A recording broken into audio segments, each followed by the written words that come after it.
My name is James Whalen, and I am the Iowa Podiatric Medical Student Association President-elect. And it brings me great pleasure and is such a privilege to introduce to you today's keynote speaker, the Honorable Louis W. Sullivan. We are so fortunate to have Dr. Sullivan here today to provide his insights from his experiences with complex organizations.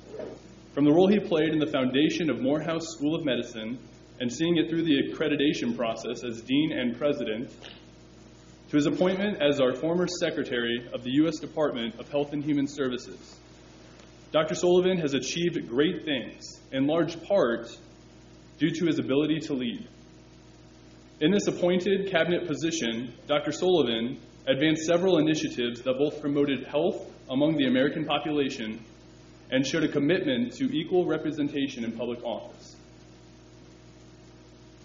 Clearly, Dr. Sullivan has a lot from which he can speak. Dr. Sullivan is the recipient of more than 55 honorary degrees, demonstrating his commitment to medical education and health promotion. In more recent years, he has focused his efforts on the Sullivan Alliance, based in Washington, D.C., and the National Health Museum in Atlanta, to increase health literacy among Americans. Dr. Sullivan is a leader among leaders and has an inspiring story to share with us today. Without further ado, please join me in welcoming Dr. Louis W. Sullivan.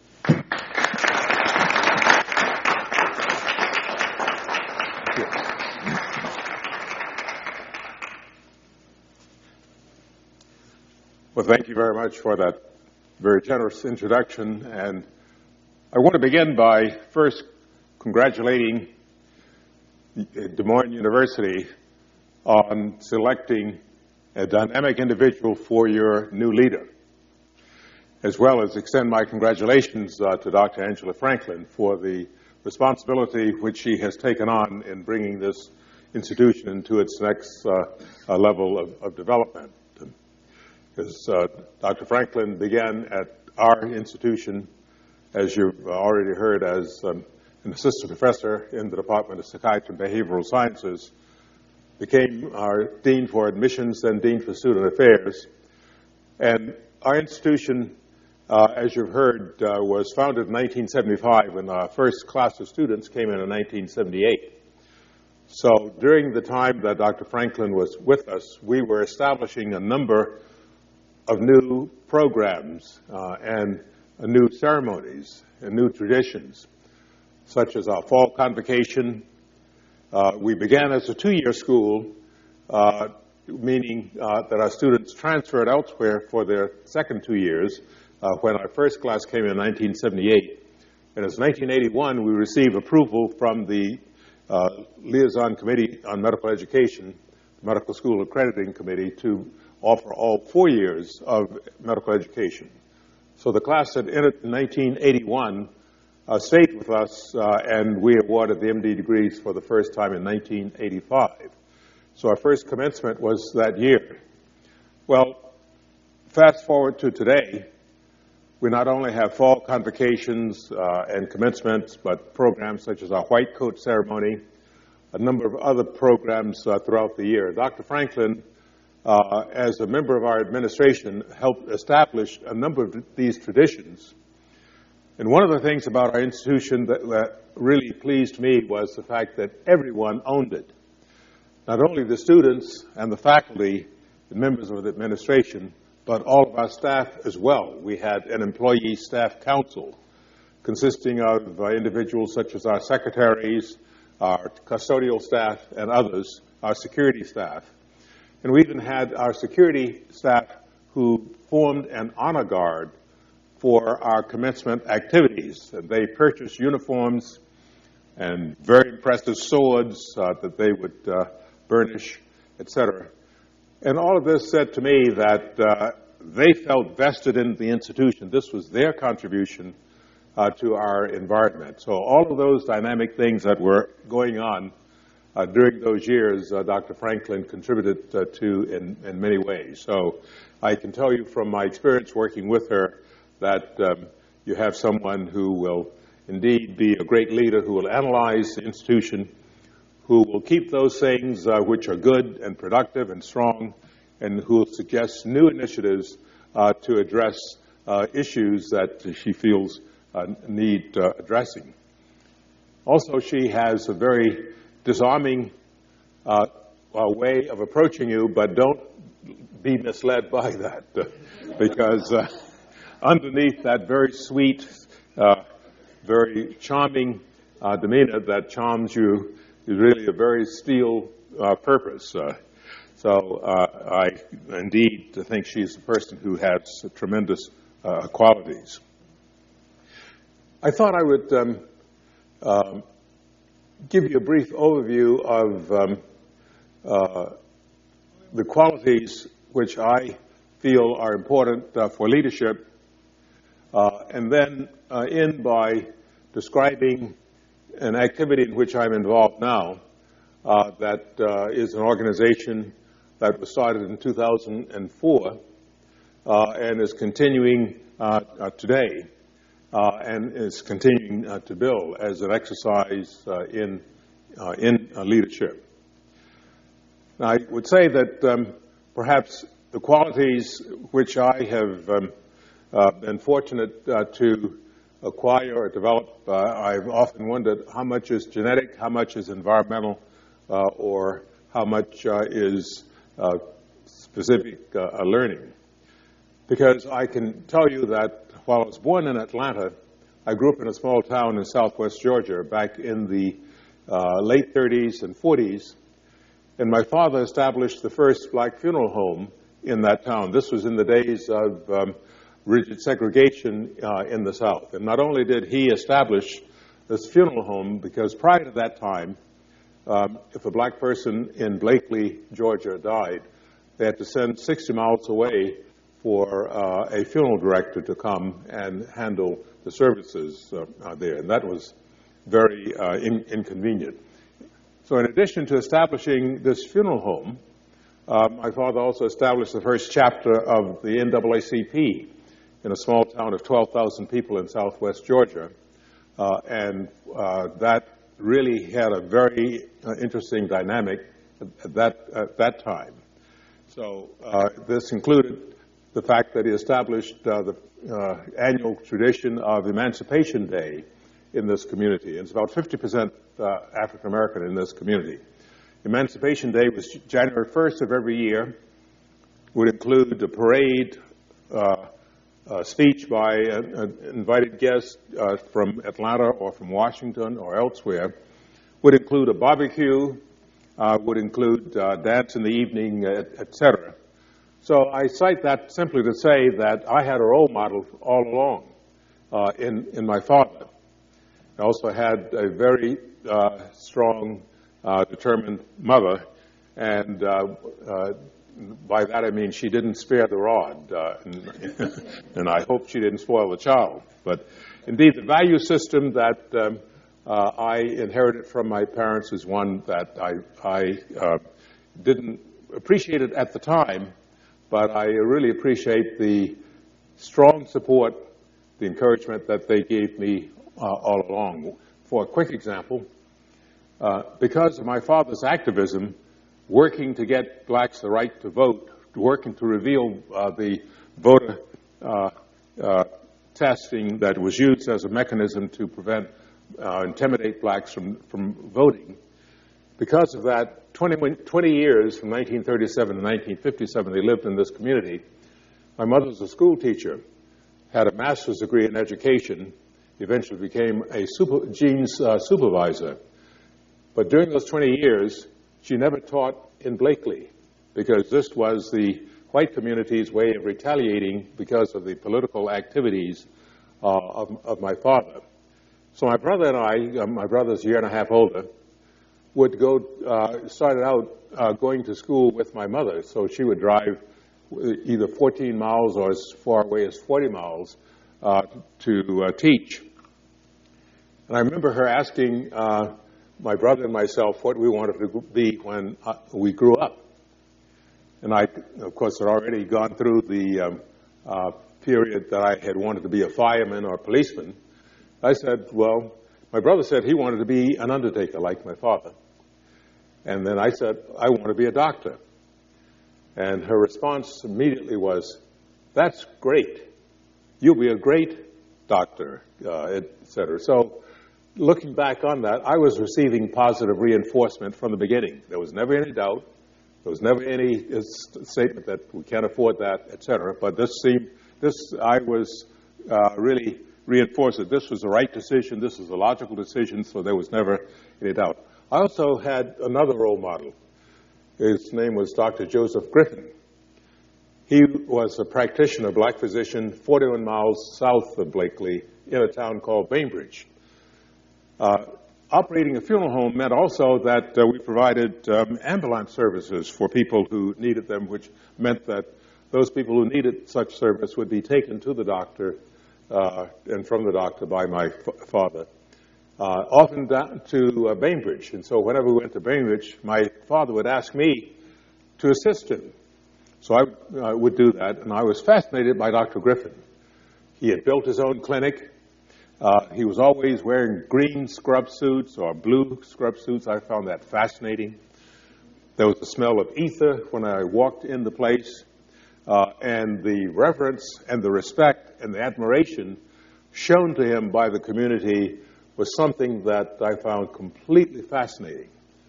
So I wanted to be like Dr. Griffin when I grew up. So that was another role model that I had. So my parents were so committed to education that when I was in 5th grade and my brother in 6th grade, they sent us back to Atlanta to live with friends because the schools there were much better for blacks in those years of segregation. So you can see I had, first of all, role models to emulate, and I had committed parents who really did extraordinary things to see that they could provide the best possible educational environment for my brother and myself. Though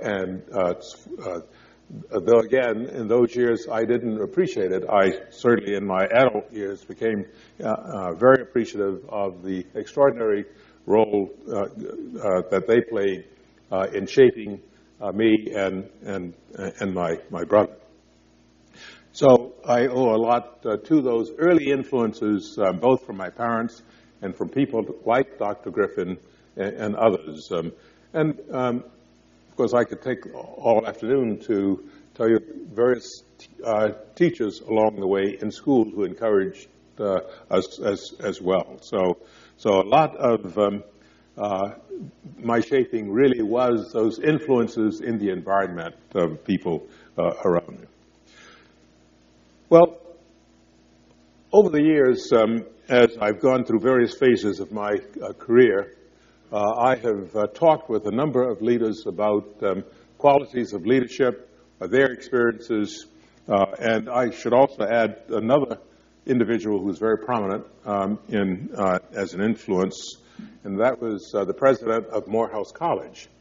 He was Dr. Benjamin Elijah Mays. He was a remarkable story in his own life. He was born in the town of 96, South Carolina. He was president of Morehouse College from 1940 to 1967. His nickname, the students called him Buck Benny. And we thought at the time that that was because he had a bright smile, very friendly, great intellectual. But I learned in later years he was called Buck Benny, got the name Buck Benny because in 1940, coming out of the Depression, the school, Morehouse College, was in very dire straits. So he squeezed a dollar as hard as he could. And so at that time, I understand he really acquired the name Buck Benny, not because of his smile, but because of what he was able to do with the dollar. That really saved the college. And he really built the college tremendously during the 27 years he served as president. Many of you know about the recent dedication of the Martin Luther King sculpture and memorial in Washington, D.C. Well, Martin Luther King had been tutored by Benjamin Mays because Martin Luther King graduated from Morehouse College in 1948. Dr. Mays, just by another example of, to describe a little bit of his example, The town of 96 really had no grocery store, had a gas station, and it was really just a little stop there. And Dr. Mays came from a poor family.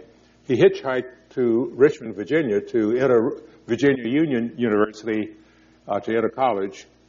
The next year, he was accepted at Bates College in Maine, where he attended and graduated as valedictorian in his class in 1906, the only black in his class. He then went to the University of Chicago and received his PhD in philosophy and religion, then became dean of the Howard University College School of Religion before coming to Morehouse College in 1940 as president. And he had many sayings. One of the experiences I had as a student at Morehouse was this: compulsory chapel was the order of the day, and that meant chapel every day but Saturday. We as students resented that. We said, we were grown up. Why would we be forced to do things like that? But here again, I can say, looking back, that was really a very strong molding experience, because we would have many people coming to chapel as a speaker. People such as Thurgood Marshall from the NAACP Legal Defense Fund. Dr. Mays himself, every Friday, was the speaker. But other individuals, such as John Wesley Dobbs, who was the grandfather of Maynard Jackson, who was two years behind me as a student. But John Wesley Dobbs in Atlanta was a Republican, African-American, and he worked with James Cochran, a lawyer, a Democrat, also African-American, with what was called the Voter Education League in Atlanta. In the 40s, the black vote in Atlanta represented the swing vote, because John Wesley Dobbs and Attorney Cochran really influenced the black vote. And because of that, Mayor Hartsfield, one of the distinguished mayors of Atlanta, served for 16 years, and the Atlanta airport is named after him, the Hartsfield Airport, was very open to suggestions coming from the Voter Education League, that is John Wesley Dobbs and Attorney Cochran. So John Wesley Dobbs would be one of the speakers, and others. T.M. Alexander, a successful realtor and millionaire, and others. So that chapel experience that we were, quote, being forced to attend gave us exposure to so many people who were doing so many interesting things that indeed this formed an environment for the students at Morehouse College to really aspire to such careers and to such heights themselves. So that was the kind of environment which shaped me as I went along. Well, you've heard about various stages of my career. Let me share with you what are I consider the essential values that leaders have, that make them, that successful leaders have, that make them successful. First, a leader does have a set of core values, or value system that inform their actions and their thoughts. They include such things as honesty. Good leaders are individuals who have integrity. They generate trust, and they have an environment of fairness about them. They have a love of learning, and they are open to new ideas and new perspectives. Also, good leaders excel in some area of knowledge or skills, such as in mathematics or philosophy, chemistry or psychology, music, athletic ability, and so on. But good leaders transcend their specific discipline and are able to extend their influence broadly to other fields.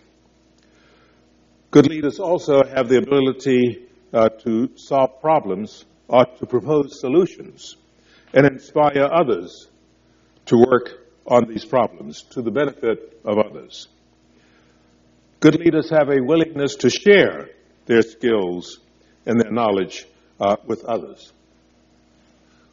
One of the things I learned from my medical school dean was this. He said, you gain power by giving it away. And he went on to explain that if you really can give power away or share knowledge with others, that helps you build a team, because a strong organization is not one that is built around a single individual, but by having multiple centers of power or influence working together in a coordinated way. And the more successful you are with that, the more powerful you will become, because people will want to be involved with you. Not that they have to be involved with you, but they will want to be a part. And that's the kind of thing that I appreciated at Morehouse. As I mentioned, our security staff, I didn't finish the story about the Employee Staff Council, but they would actually have their meetings, decide what they felt was good about the institution and what was not so good and needed to change. And they would then come, after they had had their meetings, and present that to me and to the faculty. And we took this seriously, and there were many good ideas, many good suggestions, many changes that occurred because of that.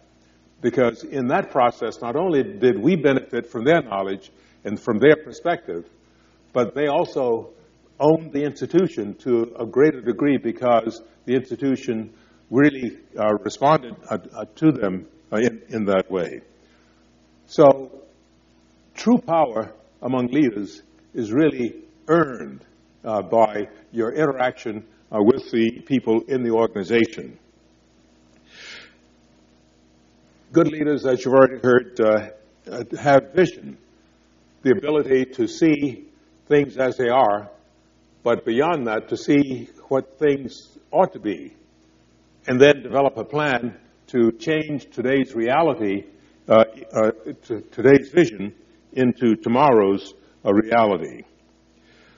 Good leaders also have an insatiable curiosity, wanting to know how things work, or why they work, or why they are the way they are, and why shouldn't they be different. Good leaders have the ability to grow and to recognize and adapt to a new reality when that is needed. In other words, good leaders are able to be transformative, as already stated, to really change today's reality to a better tomorrow. Good leaders also have courage, the courage to work to make things better, to make their vision come true, the ability to work in the face of skepticism, criticism, and even ridicule from others. Good leaders have the ability to focus their efforts. They're clear about their goals. They're not distracted by marginal or peripheral issues. Good leaders have great determination. They're not deterred by roadblocks or setbacks. They find a way through them, over them, or around them. Good leaders also have persistence and perseverance, the ability and the will to continue against great resistance at times, and in spite of strong doubts among others, or even the disbelief of others. Above all, good leaders have team-building skills, because great goals require collaboration with others. Leaders have the ability to sell their ideas to others, to describe their vision to others. They also have the ability to recognize and to respect and to utilize the ideas and the talents of others. They have the ability to integrate and synthesize many perspectives into a new reality. Great leaders have a strong commitment to action.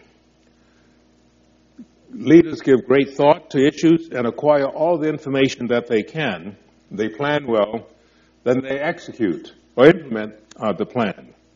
It also means at times you have to act when the information is incomplete. So there's a level of intuition, but also the courage to move ahead before you have absolute perfection. Because many of you, I'm sure, are familiar with the phrase, don't let the perfect be the enemy of the good. Because a good reason for inaction is not having enough data or not being sure, etc. But leaders have the ability to act on incomplete information and sometimes when errors are made to make mid-course corrections. There's never a time that you could say you have all of the data that you could possibly have. And leaders, as you've already heard, have the ability to communicate to others effectively, to explain their vision and its compelling logic, and the ability to motivate others to act, to follow their lead, and to do so with enthusiasm. Francis Bacon said, "Chance favors the prepared mind."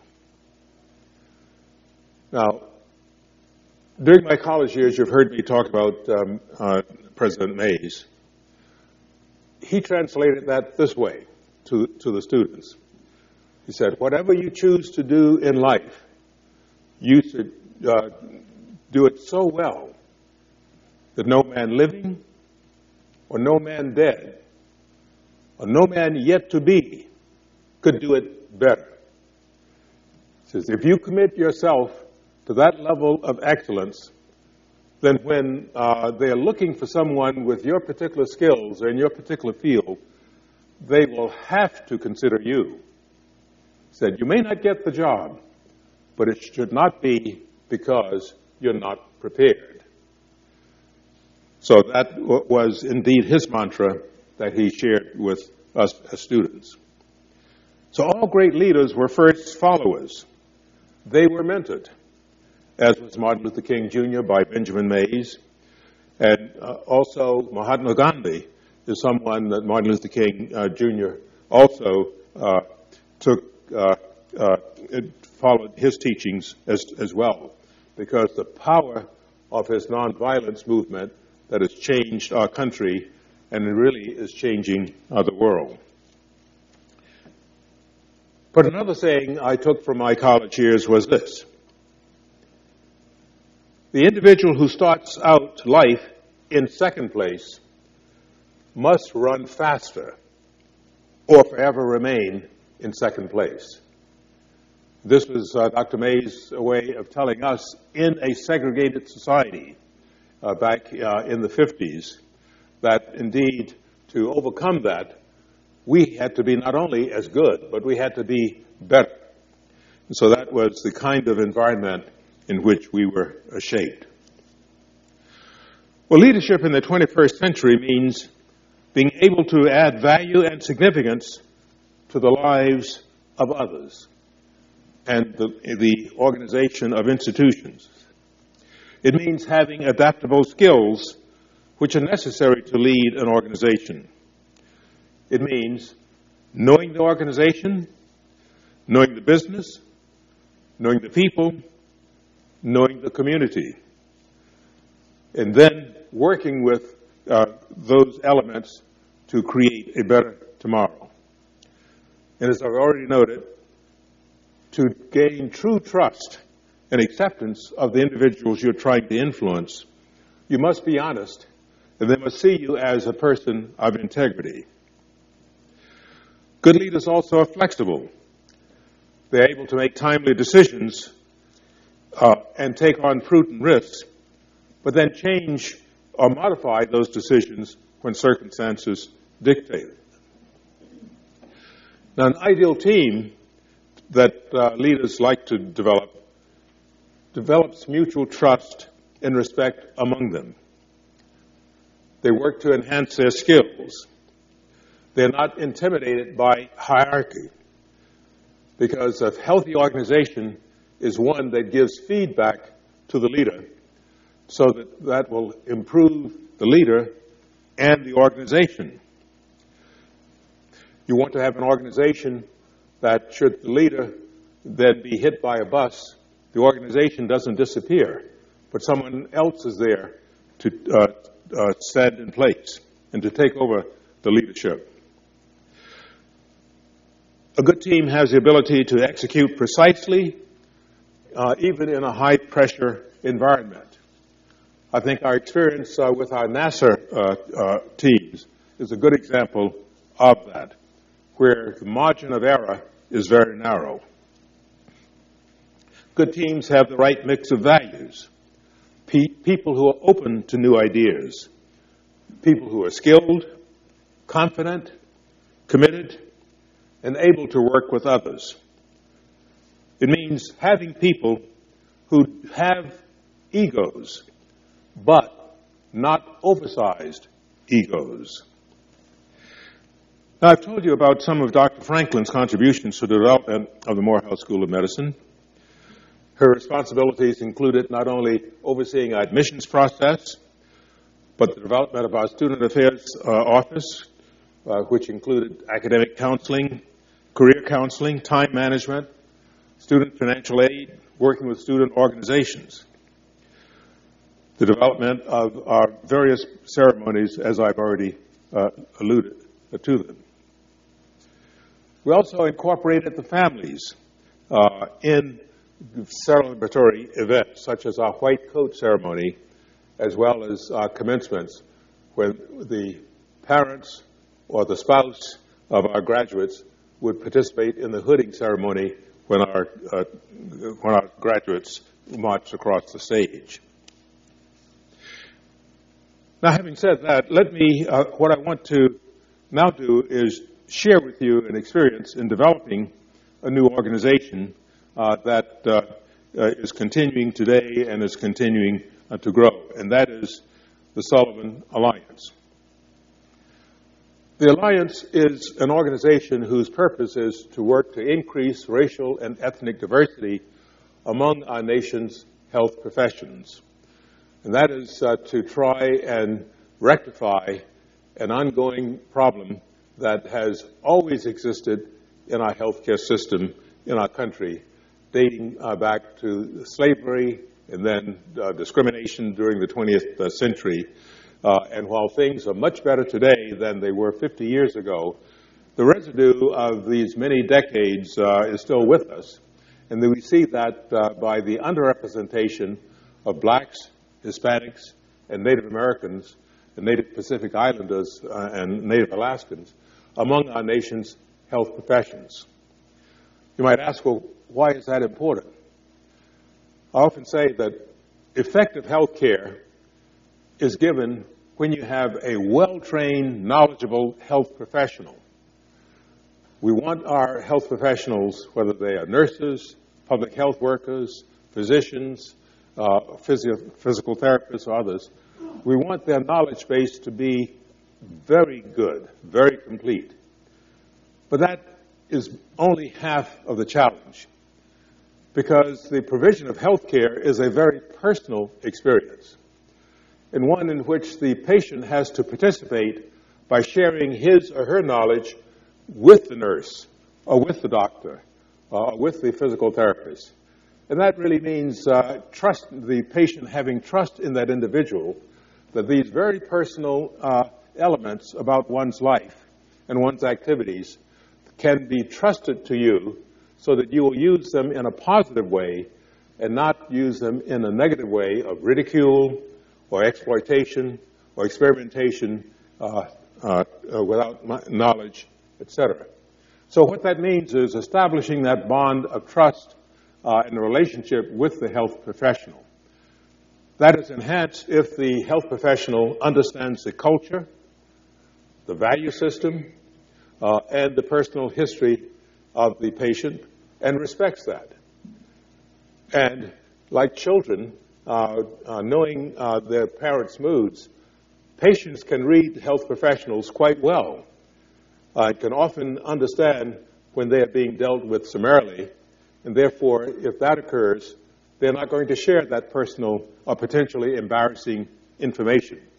So that's why we see today the increased emphasis on having language capability. Our culture is becoming much more diverse. We're going through a very dynamic period in our population shifts in our country today. So that the U.S. Census Bureau has projected that by the year 2042, there will no longer be a white majority in America. We will be a group of minorities. So that means that we have to have health professionals, if we are to have an effective health system, who can speak the language, who can understand the value system, who know those things not to do that might inadvertently and unknowingly promote tension or insult the patient because of some violation of their value system. All of those are things that are rolled into the phrase that is now commonly used, of cultural competence. So that's the other half. So having well-trained professionals, but also having those individuals who really can be effective communicators, can develop trust, so that patients, one of the great problems, as you know, today is patients really not following through with their prescriptions, or throwing away the prescription, or not even filling the prescription because they've been given a prescription for something that may cost $200 that the health professional has given them, but the patient cannot afford it. So that's a wasted visit, wasted opportunity. So those are the reasons that we need to have a much more diverse workforce. And this has been shown in a number of studies, the first being by Dr. Miriam Komarami and her colleagues at the University of California at San Francisco Medical Center. Their publication in the New England Journal of Medicine in 1996 showed that black physicians or Hispanic physicians were 3 to 5 times more likely to establish their practices in the ghetto or the barrio where they were needed. Further, they noted that these physicians had a higher percentage of Medicaid patients than did white physicians. They also had a higher percentage of no non-paying patients among their practices than white physicians. So these are, and this study has been replicated over and over. So all of these data tell us that we are not going to be producing, for a successful healthcare system, generic physicians. We have to have physicians who want to work in rural areas or in inner cities, or who want to work in barrios or ghettos, if everyone is to have access to a system. And the study reported from the Institute of Medicine in 2003 that I'm sure you're familiar with, called Unequal Treatment. Brian Smedley, the editor of that publication with a number of contributions, showed that when one looks carefully and corrects for differences in socioeconomic status, income, education, etc., they showed that blacks or Hispanics, given the same clinical condition, were less likely to have cardiac catheterization or to receive stents or to have a limb and a diabetic salvage as opposed to being amputated. And this has been summarized even this year in a book called Seeing Patients, published by Dr. Augustus White at the Harvard University Press. Gus White is an African-American who was the chief of orthopedics at the Beth Israel Hospital in Boston. And he summarized these differences that still exist in our system. And even more recent than that was a month ago, an article published in Science magazine, where one of the co-authors is the new president of Grinnell College right down the road, Raymond Kington. Kington was deputy director of the National Institutes of Health. That study of some, I believe, 89,000 applicants for research grants from NIH showed that first-time applicants applying for research, when one looked at this group, and then, again, with statisticians corrected for differences in experience and education level, et cetera, found that white applicants for the first time had a success rate of 29%. Black applicants with the same level of experience and criteria had a first-time success rate of 16%. Now here, our nation's premier research agency, where objectivity is a coin of the realm. Here we have our scientific agency, a $32 billion agency, where it looks as if there's bias there. So we really have a lot to do. We, as I said, have made a lot of progress, but we have yet a lot to do. Well, in 1950, 2% of America's medical students were African American, when African Americans were 10% of the population. Because of the civil rights activities beginning in the mid to late 50s and continuing primarily up through the 80s and 90s, that percentage has increased to now some 4.6%, whereas blacks now represent 13% of the population. So you could see, you could look at this from the standpoint of whether the glass is half full or half empty. Yes, we've made progress. We are very pleased with that. But when to say, why haven't we made more progress than we have? And with all of these studies now showing whether it is treatment received by our population, whether it is entry into a health professions education, or whether it is access to research funds to really carry out an investigation, we still have bias in the system. In 2003, I was asked by the Kellogg Foundation to chair a commission to try and understand why the progress that was made in the 60s, the 70s, and the 80s seemed to peter out in the early 90s. We had approximately of 8,000 students graduating from medical school every year. There were approximately 200 of those were African American in 1950. With the expansion of medical education that occurred in the second half of the 20th century, where we are now graduating more than 16,000 physicians every year from our allopathic schools, we've increased the number of African Americans to 800, and now by the 90s, and now it has finally surpassed 1,000. So again, we've made good progress, but not as much progress as we have made. So the report that we issued in September of 2004 provided a basis for us to then form what we call the Sullivan Alliance. The Commission's report came out with 37 recommendations to improve the environment. They were recommendations such as changing the environment in health profession schools so that they were they were more cooperative rather than competitive, group studying sessions, more mentoring by faculty, etc. A lot of other recommendations relating to how a health professions education is financed. We changed that during the decade of the 70s and shifted more of the burden onto the student. I think that as a nation, that was a serious mistake, because the rationale was that was given was that health professionals are high earners in our population, so why should the general population, through our tax dollars, support their education?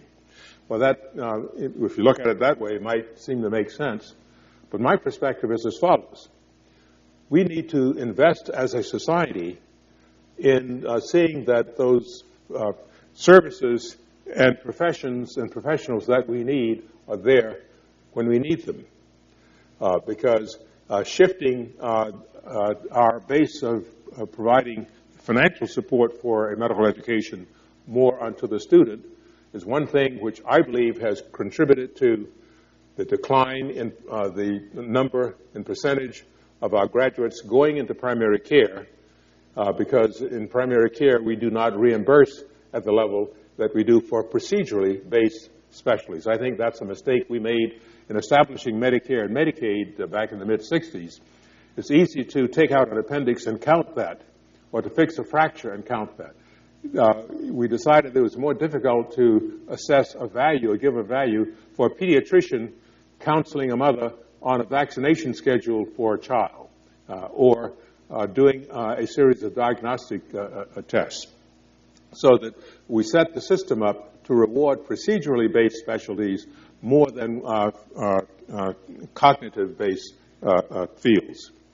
We also reward the practitioners in affluent areas to a higher degree than those in poor areas.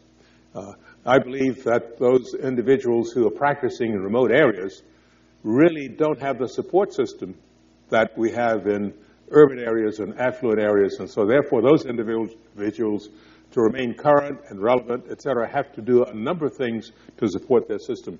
So I believe that we should really have incentives there to really see that we have more individuals going into medically underserved areas. So I think that we've made decisions that are driving our policies in the opposite directions than we say that we want them. We say we want more primary care physicians, but yet we have a system that pushes our young people into the higher paying fields because we set up a system that they are loaded with debt when they graduate. And so we have bright young people that we want to have in the system, and we want them to make logical decisions. Well, among those decisions have to be decisions about their personal economic circumstances, having funds to raise a family, to pay a mortgage, et cetera. So we have a conflict in the way that we have established the system. And so those are some of the changes that have to be made. I was at a conference just about 3 weeks ago in Washington, and Steve Wortman, who's been alluded to, the president of the Association of American Medical Colleges, was there, and also Dr. Lavisa Murray, the president of Robert Wood Johnson Foundation.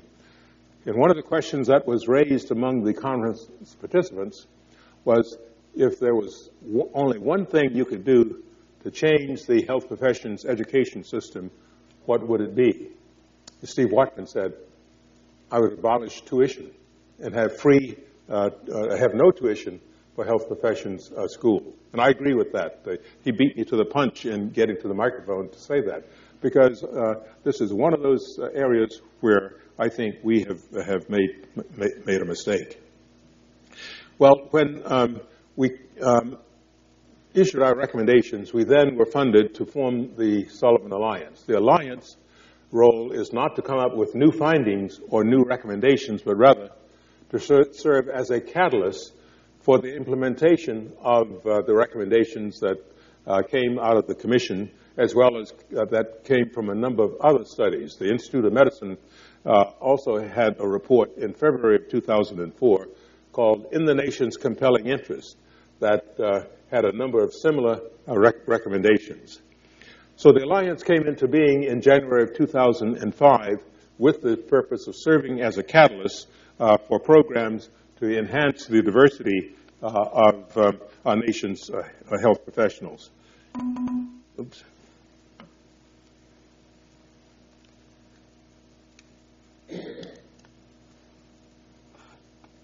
I think I'm technologically challenged here. Very good. Now, this simply summarizes what we're talking about. You could see that we now have less than 10% and these are minorities in the health professions. Less than 10% of our physicians are either African American, Hispanic American, or Native American. Same for nurses and same for dentists. And with similar data over a 7-year period here. So that's one of the problems. And this shows our demographics. Shows that presently in 2006, 67% of Americans were white. But you look at the population under 20 years old, only 59% of that population is white. The minority population in our country is growing, and that gets back to the fact that I mentioned before about the U.S. Census Bureau.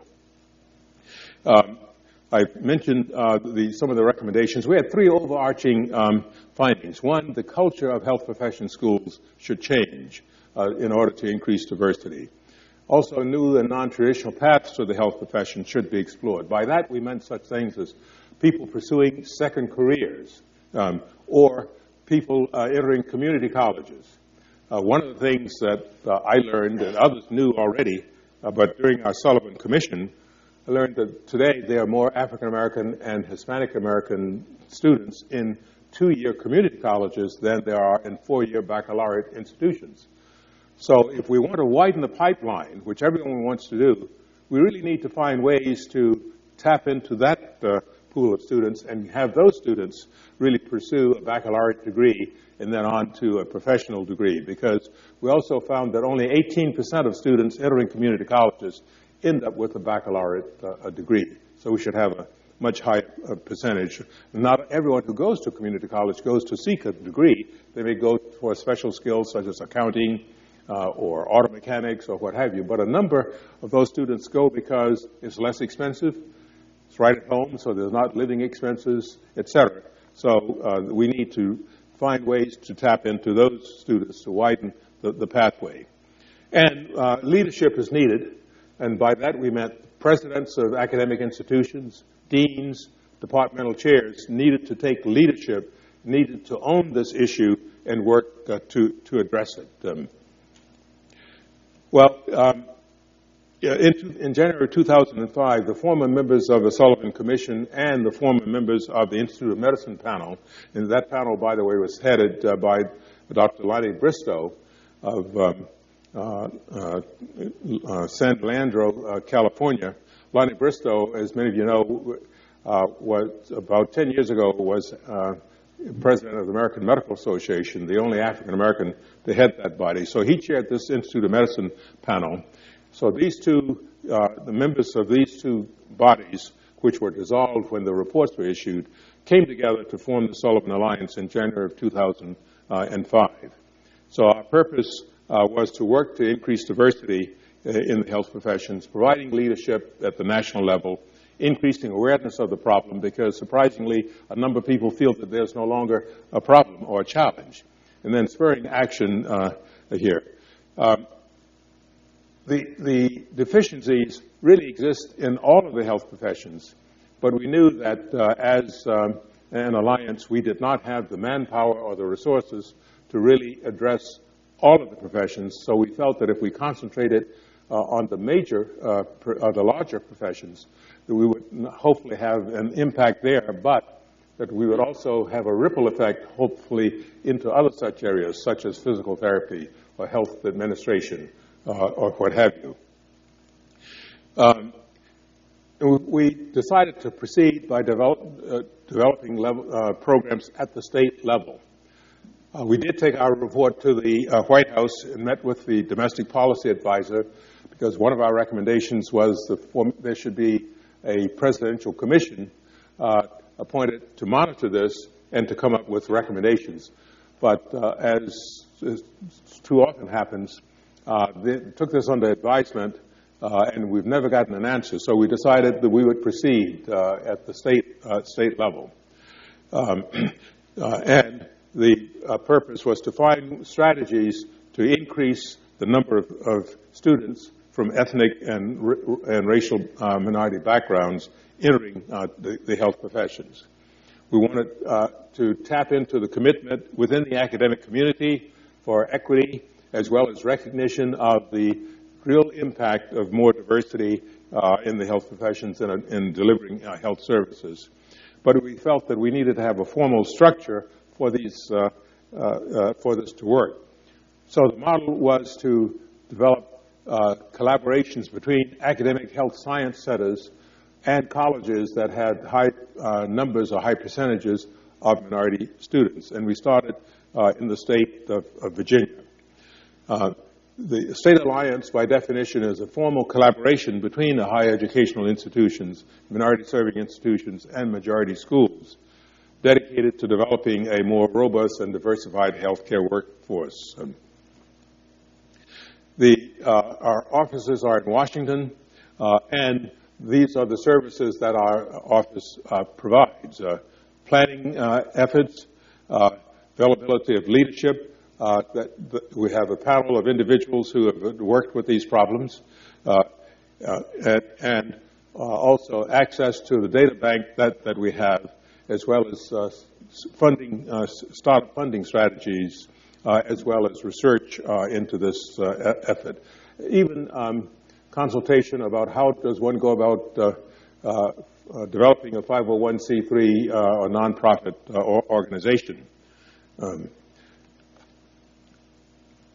This is the map of the activities that we engaged in. The first alliance was developed in the state of Virginia in September of 2004.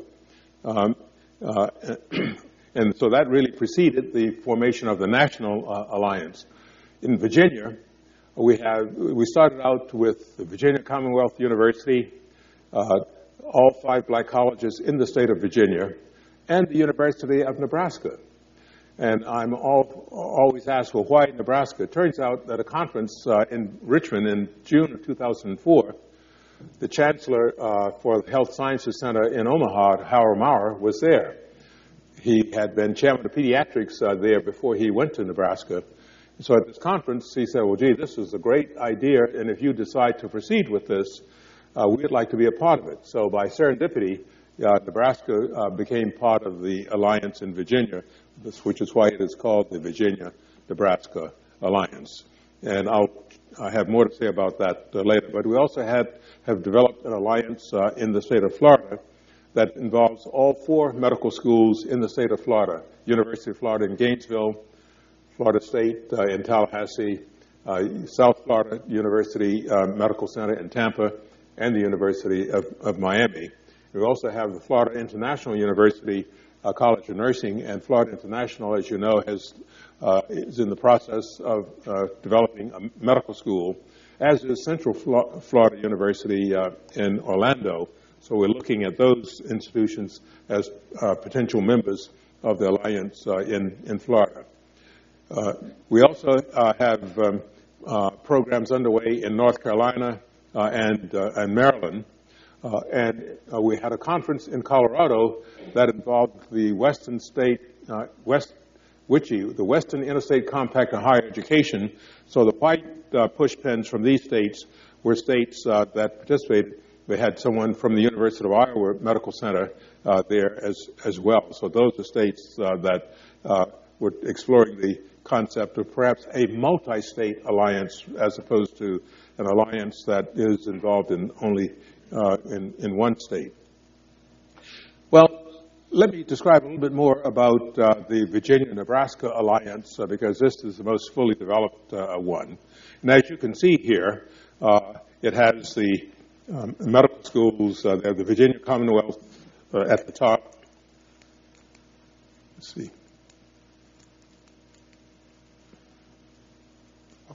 Well, I can't see a thing, but at any rate, Virginia Commonwealth is at the top. Also, the Eastern Virginia Medical School in Norfolk, you'll see that at approximately 2 o'clock. University of Virginia down to 6 o'clock. Nebraska at 8 o'clock. And Virginia Polytechnic Institute that just opened a medical school. It's there at approximately 9:30 or 10 o'clock. Then the black colleges in the state of Virginia are the ones with the check marks. So all black colleges in the state of Virginia are members. But we also note that the University of Richmond is a member of the Alliance. The University of Richmond does not have a health sciences program, but they came to us wanting to be part of the Alliance. And their rationale was that they had a significant number of minority students, and they wanted to be sure that their minority students would have the advantage of participating in the Alliance. And they also had a very strong MCAT preparation program that they opened up to any students from schools in the Alliance to participate in that. And then the J. Sargent Reynolds Community College you see down at about 7 o'clock. That is because of our recommendation that we needed to bring community colleges into close association with 4-year baccalaureate institutions as well as health professions schools. The main activity of the Alliance are research internships for the students at academic health science centers during the summer. And this is frankly a tool to get the students within the academic health science center. Most of them have never been inside in such an institution. They find it unknown, intimidating, etc. But we found that once they got into the institution, and not only were they involved with a faculty researcher and learning research techniques and broadening their knowledge, they went to conferences. They learned that there's more to the health professions than simply medicine or nursing or dentistry. There's oncology, technician, radiotherapist, et cetera. So that they learn about a lot of possibilities in their as a possible health profession's career. They also learn how does one finance a health profession's career. So in other words, the research activity, while important in itself, is really a key to other activities that happen during the course of the Alliance. And on Monday, I'll be in Alabama talking with individuals in Huntsville, Alabama, and also from Montgomery about the possibility of developing an alliance in the state of Alabama. And we'll then go to Mississippi on Tuesday in Jackson, Mississippi, talking to individuals there about the possibility of developing an alliance in that state. So what we have is an ongoing dynamic here that's expanding here, even with the difficult economic environment that we have. Well, what the Alliance tries to do is cultivate the interests of the students, to also work to have increased mentoring by the faculty, to also focus on getting more diversity among the faculties of these academic health science centers, to certainly have research collaborations, because research, as you know, is valuable not only for the new knowledge it presents, but also for the discipline that the researcher, including the student, gains from having to form a hypothesis, design a study to answer the question that's being raised, analyze the data, and to then defend the conclusion that the researcher comes up with. We find that a very valuable exercise for students, even those who have no intention of becoming researchers. But the problem-solving experience is one that will be valuable to them as health professionals, whether they end up as nurses, as doctors, as dentists, or others. And obviously, hopefully, some will be researchers. And then the idea of collaboration. As you know, within the health professions now around the country, we're beginning to see the understanding that we really ought to try and educate our health profession students together as much as possible. Because we are saying we need to have more interdisciplinary teams in treating patients here. We need to have more coordination, communication, collaboration between doctors, nurses, medical technologists, etc. Well, why don't we then provide some learning experiences while these young people are students, so that the idea of collaboration isn't a strange one that's new to them when they go out and practice. NYU Dental School, for example, now has a program training in which they have many of the basic science courses of their dental students and their nursing students taken together. A number of other schools are starting such collaborative experiences, so they learn more about how to work together and further understand and respect the responsibilities of each health profession, so that they'll be more effective collaborators as health professionals. Well, this is a listing of the kinds of programs that we have in our Virginia-Nebraska alliances: the Summer Medical Dental Education Program, the MCAT preparation program that the University of Richmond provides, the research opportunities both for college students and high school students. The Eastern Virginia Medical School has a BS to MD program that is open to students who enter that institution. And to show the value of the MCAT preparation program, you'll see that prior to entering this program, the students' MCAT scores averaged around 17. But after at the end of the summer, with the MCAT preparation program, it increased by approximately 3 points. But of interest was a year later, although they had not had further instruction, the scores were continuing to increase. And this suggested to us that what happened was the students learned the dynamic of how to analyze a question and how to really answer a question on the MCAT test, and and their proficiency continued to increase long after they had this course. And so we felt that this contribution from the University of Richmond really added a lot to the program. Students in the program continued to maintain contact with their mentors and felt that this was a very valuable networking possibility for them. We also had a leadership symposium in 2007 where we brought individuals from more than 50 health profession schools together to look at what were the important characteristics for programs to increase diversity. And you can see at the bottom, we found that the most important factors were leadership and accountability. It has to be someone's issue, it has to be someone's strategy, someone's problem. It can't be, the next office or the next department. It has to be really someone who says, this is an issue that we have to address, and I'm going to really take ownership and do this. Pipeline programs are very important, as well as accreditation standards. The American Medical Association and the Association of American Medical Colleges, through the LCME for Medical Education, some 2 years ago, changed their accreditation requirements by simply changing one of the requirements from that institutions should have programs to increase diversity among their students. That was changed to institutions shall have programs to increase diversity among their students. And those, such as Dr. Franklin, who's really very familiar with the LCME, knew that that change was very profound. It meant that this was no longer something nice to do, or something optional, or something that is desired, but something that institutions would be judged on during their accreditation review.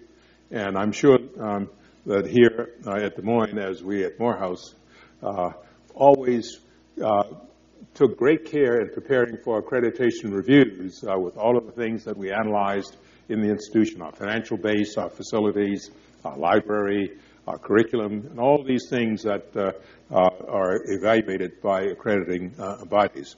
So this recognition by the LCME that this is really something that is a responsibility of our institutions to address in an effective way really is a very profound change. The American Dental Education Association has also adopted similar language for the dental profession. This is simply a picture from the conference in Colorado that I alluded to from a couple of years ago, with the various states being represented down below.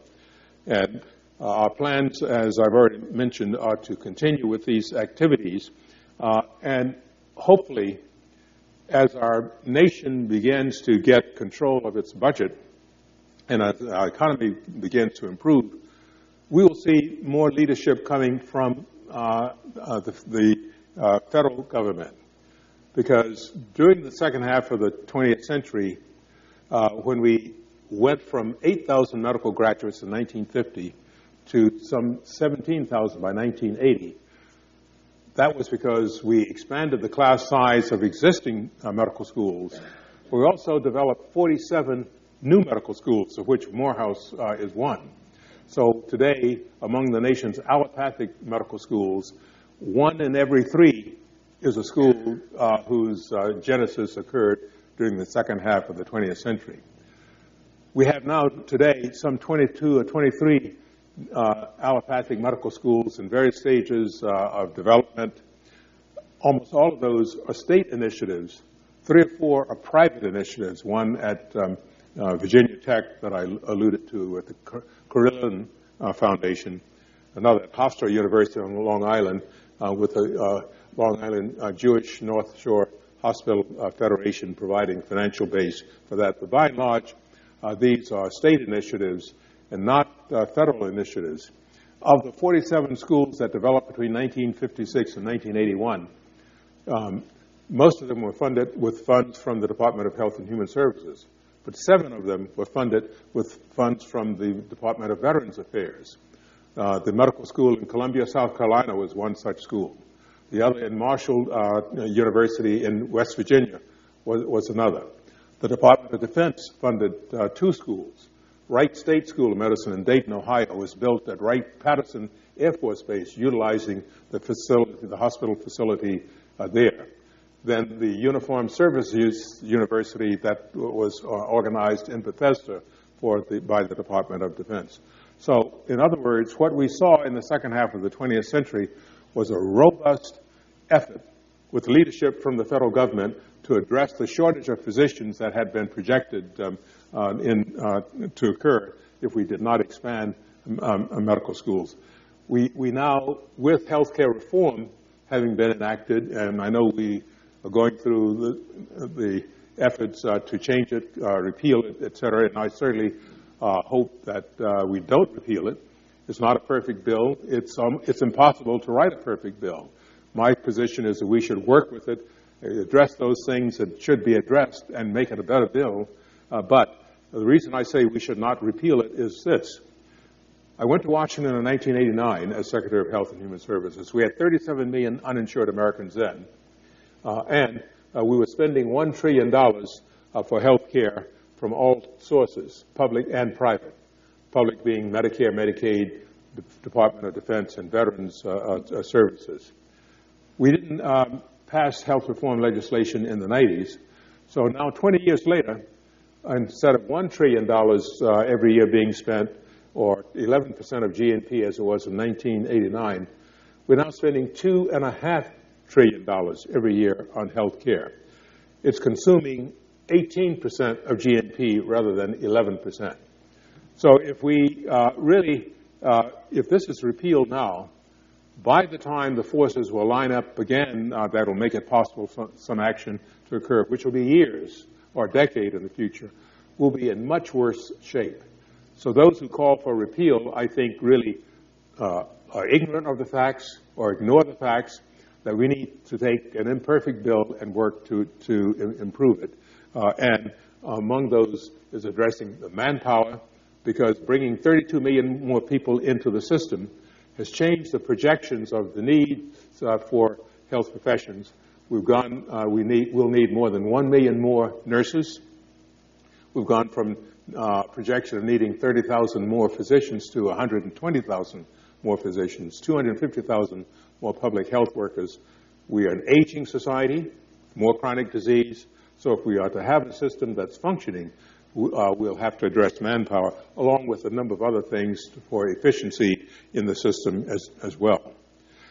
Well, those are the thoughts I wanted to share with you. It's always a lot of fun working with students, which has really been one of our joys.